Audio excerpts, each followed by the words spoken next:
Hello everyone. तो खेसारी लाल यादव जी और शिल्पी राज का एक बहुत ही बेहतरीन वीडियो सॉन्ग का फुल टीजर को रिलीज कर दिया गया है और फुल वीडियो सॉन्ग का रिलीज डेट भी आ चुका है। और इस गाने को लिखे हैं टुनटुन यादव जी और इसमें म्यूजिक दिए हैं आर्या शर्मा जी। और इस गाने को गाए हैं खेसारी लाल यादव जी और शिल्पी राज जी, जो कि आपको स्क्रीन के ऊपर दिखाई दे रहा है। जिस सॉन्ग का टाइटल रखा गया है कोरवा में सुता के, जिसका टाइटल है कोरवा में सुता के। और ये फुल वीडियो सॉन्ग का फुल टीजर आ चुका है और वीडियो में है खेसारी लाल यादव जी और नीतू यादव जी। फिट में है नीतू यादव जी। तो ये आज शाम को फुल टीजर को रिलीज कर दिया गया। आज 21 तारीख को शाम को टीजर आ चुका है शाम को। तो आप लोग अभी तक टीजर नहीं देखे तो आप लोग जाइए और जाकर टीजर को देखिए।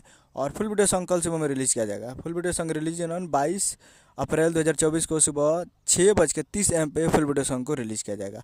ऐसे तो इसका टाइम 6:15 में था, लेकिन अब 6:30 में रिलीज़ किया जाएगा। तो कल 6:30 में तैयार रहिएगा Surya music world present Bhojpuri YouTube channel पे। और फुल टीजर रिलीज हो चुका है, तो जाइए और जाकर सूर्या म्यूजिक वर्ल्ड पे जाइए और फुल टीजर को देखिए और प्यार दीजिए।